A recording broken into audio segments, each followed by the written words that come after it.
ಎಲ್ಲರಿಗೂ ನಮಸ್ಕಾರ. ನಾನು ಇವತ್ತಿನ ವಿಡಿಯೋದಲ್ಲಿ ಹಾಗಲಕಾಯಿ ಪಲ್ಯನ ಹೇಗೆ ಮಾಡೋದು ಅಂತ ತೋರಿಸ್ತಾ ಇದ್ದೀನಿ. ಈ ರೆಸಿಪಿ ಅಂತೂ ತುಂಬಾ ಸಿಂಪಲ್, ಹೆಲ್ದಿ ಕೂಡ ಒಳ್ಳೆಯದು. ದೋಸೆ, ಚಪಾತಿ, ರೊಟ್ಟಿ, ಅನ್ನದ ಜೊತೆ ಸೈಡ್ ಡಿಶ್ ಆಗಿ ತುಂಬಾ ಚೆನ್ನಾಗಿರುತ್ತೆ. ಒಂದು 10 ನಿಮಿಷ ಟೈಮ್ ಇದೆ ಸಾಕು. ಈ ರೀತಿ ಹೆಲ್ದಿ ಆಗಿರೋವಂಥ, ಟೇಸ್ಟಿ ಆಗಿರೋವಂಥ ಹಾಗಲಕಾಯಿ ಪಲ್ಯನ ನೀವು ಒಂದ್ಸಲ ಟ್ರೈ ಮಾಡಿ. ಹಾಗಲಕಾಯಿ ಇಷ್ಟ ಇಲ್ಲ, ಕಹಿ ಇರುತ್ತೆ, ತಿನ್ನಲ್ಲ ಅಂತ ಅಂದವರು ಕೂಡ ಪದೇ ಪದೇ ಮಾಡಿಸ್ಕೊಂಡು ತಿಂತಾರೆ. ಅಷ್ಟು ಚೆನ್ನಾಗಿರೋವಂಥ ರೆಸಿಪಿ ಇದು. ಬನ್ನಿ ಹೇಗೆ ಮಾಡೋದು ಅಂತ ನೋಡೋಣ. ಮೊದಲು ಇಲ್ಲಿ ಒಂದು ಪಾತ್ರೆನ ಬಿಸಿ ಇಟ್ಕೊಂಡಿದ್ದೀನಿ. ಪಾತ್ರೆಗೆ 2 ಸ್ಪೂನ್ ಎಣ್ಣೆ ಹಾಕ್ಕೊಂಡಿದ್ದೀನಿ. ಎಣ್ಣೆ ಚೆನ್ನಾಗಿ ಕಾಯ್ದಾದ್ಮೇಲೆ 1/4 ಸ್ಪೂನ್ ಸಾಸಿವೆ, 1/4 ಸ್ಪೂನ್ ಜೀರಿಗೆನ ಹಾಕ್ಕೊಂಡು ಒಂದು ಅರ್ಧ ನಿಮಿಷ ಫ್ರೈ ಮಾಡ್ಕೊಂಡಾದ್ಮೇಲೆ ಹೆಚ್ಚಿಟ್ಕೊಂಡಿರೋಂಥ 3 ಹಸಿಮೆಣಸಿನ್ಕಾಯಿನ ಹಾಕ್ಕೊಳ್ತಾ ಇದ್ದೀನಿ. 2 ಅಥವಾ 3 ಹಸಿಮೆಣಸಿನ್ಕಾಯಿನ ಮಧ್ಯೆ ಕಟ್ ಮಾಡಿ ಹಾಕ್ಕೊಂಡು 2 ಕಡ್ಡಿ ಕರಿಬೇವಿನ ಎಲೆನ ಹಾಕ್ಕೊಂಡು ಚೆನ್ನಾಗಿ 1 ನಿಮಿಷ ಫ್ರೈ ಮಾಡ್ಕೊಂಡಾದ್ಮೇಲೆ 4 ರಿಂದ 5 ಎಸಳು ಜಜ್ಜಿರೋವಂಥ ಬೆಳ್ಳುಳ್ಳಿನ ಹಾಕ್ಕೊಳ್ತಾ ಇದ್ದೀನಿ. ಈ ರೀತಿ ಬೆಳ್ಳುಳ್ಳಿನ ಹಾಕೋದ್ರಿಂದ ಹಾಗಲಕಾಯಿ ಪಲ್ಯಕ್ಕೆ ತುಂಬಾ ಟೇಸ್ಟ್ ಬರುತ್ತೆ. ಇವಾಗ ಇದಿಷ್ಟನ್ನು ಒಂದು 2 ನಿಮಿಷ ಲೋ ಫ್ಲೇಮಲ್ಲಿ ಫ್ರೈ ಆದಮೇಲೆ 2 ಈರುಳ್ಳಿನ ಈ ರೀತಿ ಸಣ್ಣದಾಗಿ ಹೆಚ್ಚಿ ಹಾಕ್ಕೊಳ್ತಾ ಇದ್ದೀನಿ.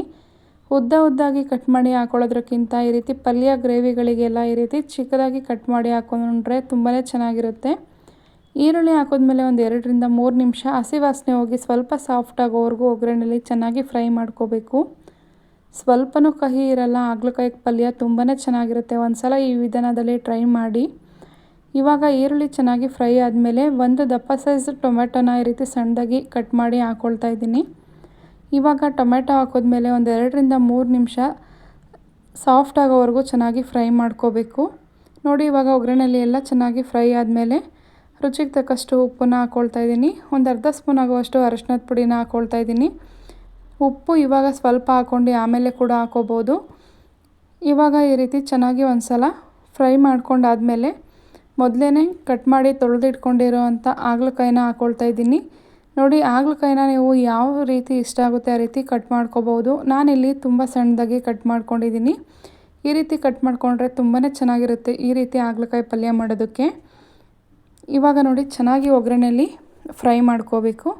ಒಂದು 3 ರಿಂದ 4 ನಿಮಿಷ ಚೆನ್ನಾಗಿ ಮಧ್ಯ ಮಿಕ್ಸ್ ಮಾಡಿಕೊಂಡು ಹಾಗಲಕಾಯಿನ ಫ್ರೈ ಮಾಡ್ಕೋಬೇಕು. ಹಾಗಲಕಾಯಲ್ಲಿರುವಂಥ ನೀರು ಬಿಟ್ಟು ಹಸಿ ವಾಸನೆ ಹೋಗೋವರೆಗೂ ಒಂದು ಲಿಡ್ ಕ್ಲೋಸ್ ಮಾಡಿ ಮಧ್ಯ ಚೆನ್ನಾಗಿ ಮಿಕ್ಸ್ ಮಾಡಿಕೊಂಡು ಫ್ರೈ ಮಾಡಬೇಕು. ಈ ರೀತಿ ಮಾಡಲಿಲ್ಲ ಅಂದರೆ ಹಸಿ ವಾಸನೆ ಹಾಗೆ ಉಳ್ಕೊಬಿಡುತ್ತೆ, ಸ್ವಲ್ಪ ಕಹಿ ಬಂದುಬಿಡುತ್ತೆ.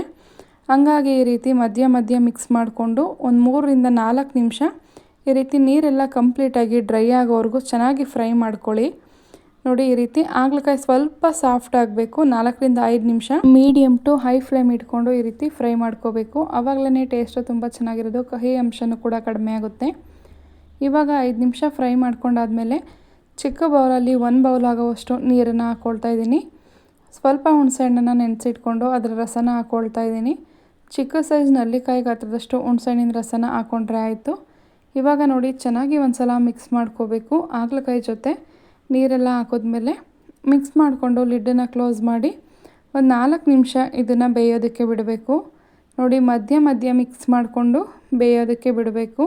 ನೋಡಿ, ಈ ರೀತಿ ನೀರು ಹಾಕಿದ್ಮೇಲೆ ಮಧ್ಯ ಮಿಕ್ಸ್ ಮಾಡಿಕೊಂಡು 5 ರಿಂದ 6 ನಿಮಿಷ ಬೇಯಿಸ್ಕೊಂಡ್ರೆ ಸಾಕು. ನೀರು ಸ್ವಲ್ಪ ಕ್ವಾಂಟಿಟಿ ಕಡಿಮೆ ಆಗಿ ಗ್ರೇವಿ ಕನ್ಸಿಸ್ಟೆನ್ಸಿ ಅಂದರೆ ಪಲ್ಯ ಕನ್ಸಿಸ್ಟೆನ್ಸಿಗೆ ಬರಬೇಕು. ನೋಡಿ, ಇವಾಗ ಮತ್ತೆ ಒಂದು ಸಲ ಮುಚ್ಚಳ ತೆಗೆದು ತೋರಿಸ್ತಾ ಇದ್ದೀನಿ. ಇವಾಗ 1 ಸ್ಪೂನ್ ಆಗುವಷ್ಟು ಬೆಲ್ಲನ ಮಿಕ್ಸ್ ಮಾಡದೆ ಹಾಕ್ಕೊಳ್ಳಿ. ಬೆಲ್ಲ ಹಾಕ್ಕೊಂಡ್ರೆ ತುಂಬಾ ಚೆನ್ನಾಗಿರುತ್ತೆ.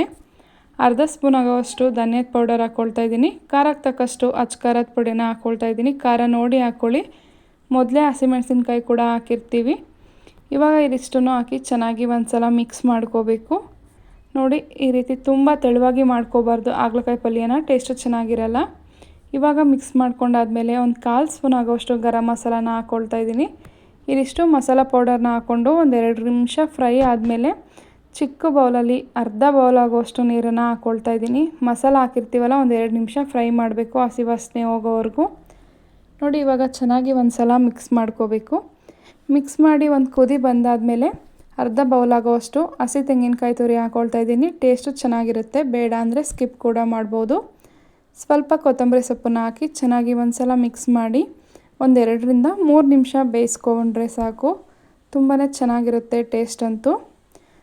ಅನ್ನ, ಮುದ್ದೆ, ಚಪಾತಿ, ರೊಟ್ಟಿ, ದೋಸೆ ಎಲ್ಲದಕ್ಕೂ ಸೈಡ್ ಡಿಶ್ ಆಗಿ ತುಂಬಾ ಚೆನ್ನಾಗಿರುತ್ತೆ. ನೀವು ಒಂದು ಸಲ ಈ ವಿಧಾನದಲ್ಲಿ ಹಾಗಲಕಾಯಿ ಪಲ್ಯನ ಟ್ರೈ ಮಾಡಿ.